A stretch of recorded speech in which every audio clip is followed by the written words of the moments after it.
Hey, Terry, can you see my screen? Shake your head, yes or no. Yeah, Okay. I see it. Okay.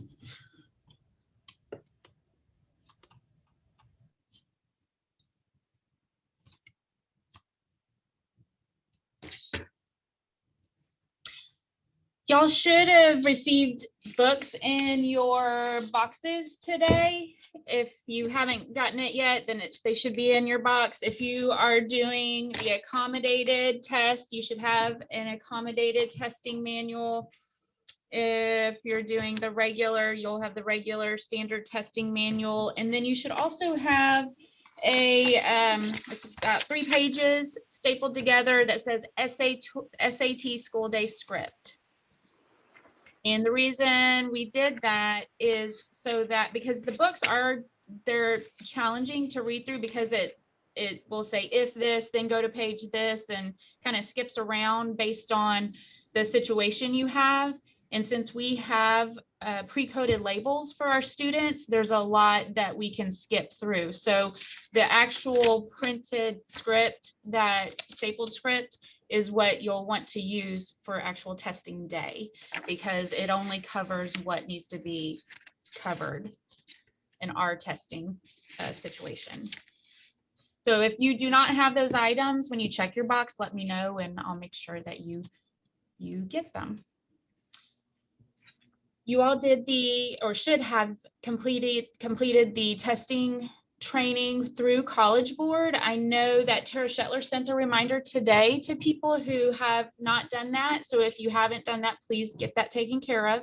And that goes through a lot of the College Board scenarios, and they talk a lot about test security and how to handle situations. And so today I just want to go through specifics for us at Dickinson High School of what y'all need to be aware of, and just some logistics of how we're doing things. I will give y'all a copy of this PowerPoint. I didn't want to print a copy in case today, as we're going through, there's something that is confusing or something that needs to be clarified, and then I have to change something, and then there's like multiple versions of it floating around, because that also causes confusion. So after the training today, then I will make any updates if needed, and then make a copy and put in your boxes. Okay, so do not leave any testing materials unsupervised, and there must always be a trained personnel in the room with students while they're testing. So and that's why everybody, whether you're a restroom monitor or a hall monitor, that's why everyone has to go through the trainings, so that if there's a time where you need to be relieved, or if we have an emergency, there is someone who can step in and they are eligible to cover the group for a period of time. So before test day, please make sure that you read your testing manual script, which is the printed 3-pager, and review your manual, which is from College Board, and take down or cover up anything that's on the walls that are instructional. And you want to prepare the desks. The desks have to be 3 feet apart, meaning from center of the desk to center of the other desk. That has to be 3-part. It's not 3 feet, from the edge of a desk to the next edge. It's from center to center. You could do that the day before. And then make sure that you have a functioning clock. If you do not have a clock, you can always project a clock using the classroomscreen.com. So test day is Wednesday. You will be able to pick up your testing materials in the dance room. That's in 144. And you can pick them up between 6:15 and 6:45. And you'll complete COVID screenings of the students as they enter your testing room. And you will want to seat the students randomly in the room. College Board has a thing where they don't want you to have any rhyme or reason of how you seat the students, which would be very convenient for us when we're doing seating charts, right? But College Board wants you to randomize the children. Take up cell phones, just like we do with any other test. And students may use a calculator on some parts, and they're being told to bring their own calculator. We don't have enough calculators to give to everyone, so we're not going to be able to provide calculators. So the students may use their own calculator, and we have told them to bring their own calculator. And once again, you can project the clock if you do not have one using classroomscreen.com. The students will have a pre-coded label on their answer document. There's, I think, maybe 2 students who will be testing that do not have a label, but we are going to do the pre-coding stuff for them so that you do not have to read any additional instructions. You're only going to read the instructions that you get on your 3-page script. So whatever instructions are on there is what they and any student with a pre-coded label will have to do, okay?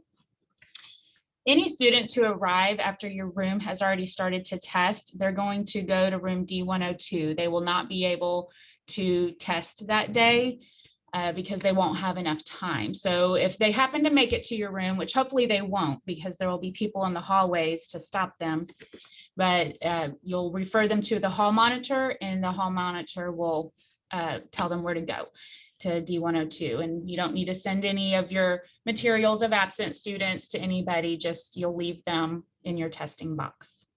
If you need any help, you'll put your cone outside your door, and then I'll be located in the dance room that day, and the extension is 6512 if you need anything. And so here's the agenda, just kind of a breakdown of when you'll start the instructions. We cannot start the test until 8 a.m. per College Board. And this is a breakdown of each section of the test.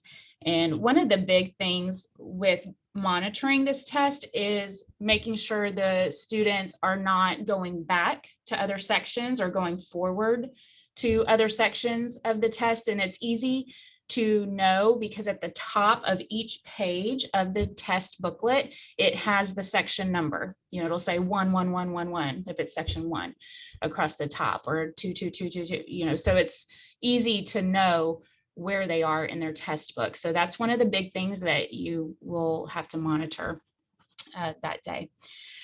But the test should be over around 11:15, and you'll be able to collect your materials, and you'll put your cone out once you're ready to return your bucket to the dance room. And our students will have lunch from 11:50 to 12:20, and you'll be able to have your lunch. You don't have to go with them to the dining hall because they will be completed with their testing. Now, the students will return to the testing room after lunch. So you will meet them back in your testing room at 12:20. And then all students will be released to go to 6th period by announcement. We will have 6th and 7th period that day. So things to do during the test: make sure the students write their name on their test booklet. Make sure they're in the correct section of the test throughout testing. You will complete the attendance sheet and tape it to your door. Someone will come by and pick it up. You'll complete the seating chart. The seating chart is on the back of your manual that you'll have in your box.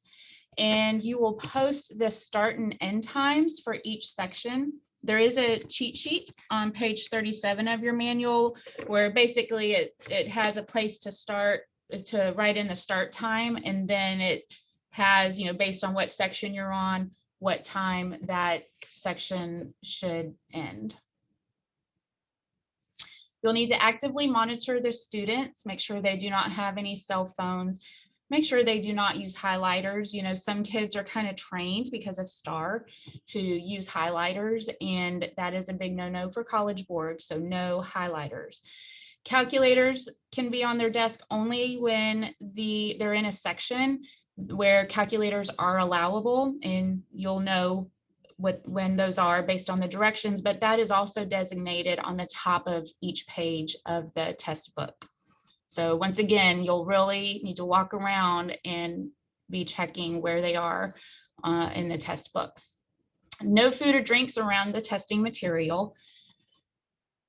Put a cone outside of your door if you're having an issue or need a restroom break. And call the testing office if a student is found to have a phone or if you have concerns of collaboration during the test. And once again, I will be in the dance room at extension 6512. After the test, if there are any students who need to finish their pre-coding, because there are some questions that they'll have to answer that are individualized, and if they don't get that done before the test, then they can finish it after the test is after they're done. And you'll collect the materials and you'll put them in the following stacks. You'll have your seating chart, and if there's any other documentation that you have to write up, you'll have that. The SAT used documents in a stack, SAT unused documents in a stack, unused test books in their own stack, and then the used SAT test books in numerical order. And you'll have all of this for testing day, but I just want to make sure y'all know, don't stick answer documents inside of test books or any of that. You'll have everything separated out into their own stacks. And then you'll put your orange cone outside your door so someone can relieve you and you can return your test box to the dance room.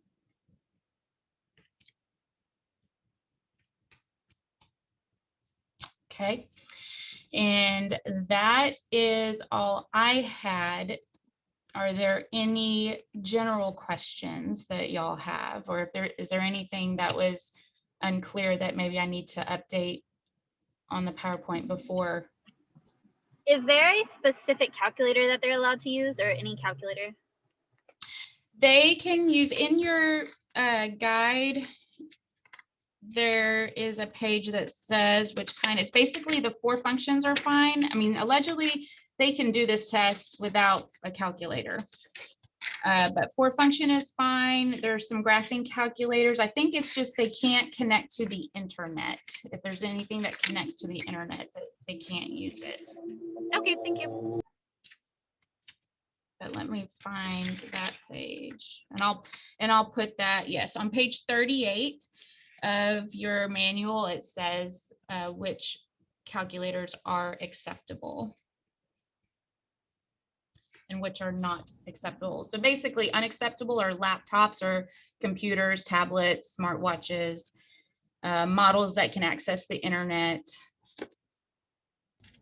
If they have a computer style keyboard. Y'all don't use any of those types, right, Sydney? In the math department where it's like a keyboard style?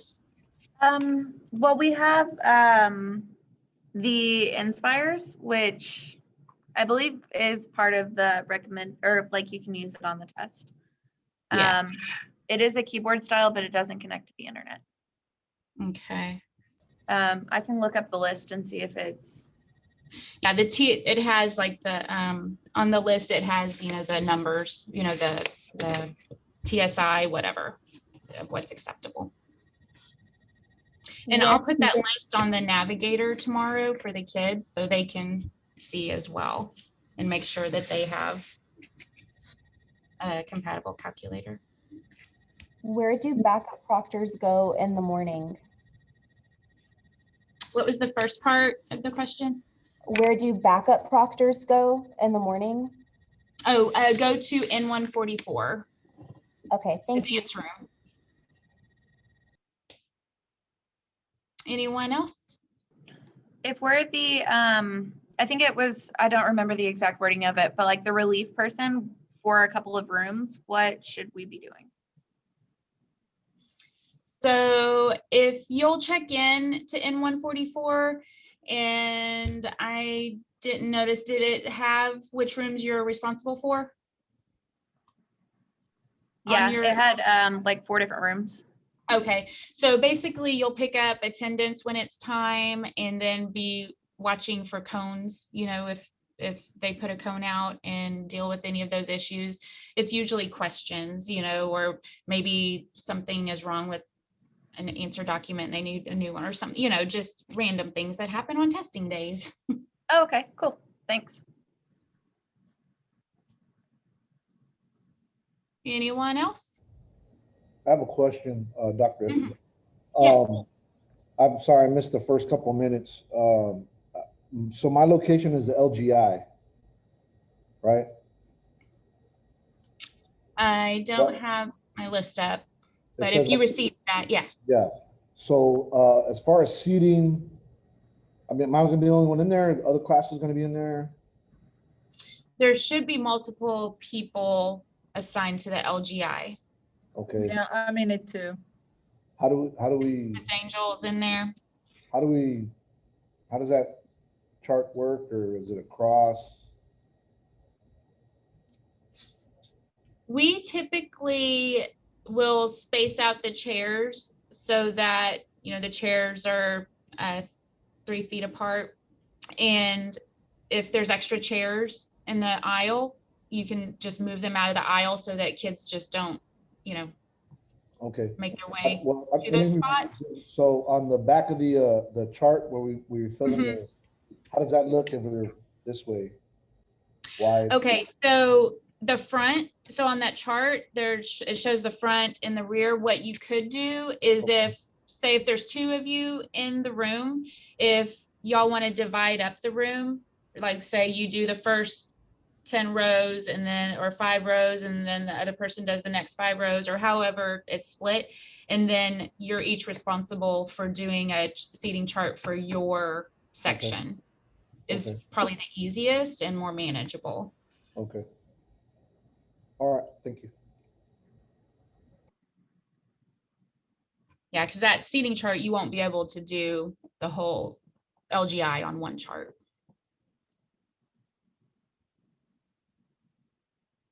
If you are a hall monitor or restroom duty or something like that, it is a possibility, if something happens where somebody doesn't show up or they get sick or you have a sick kid or something, that you may end up getting pulled in as a test administrator, which is why everybody has to do the same trainings.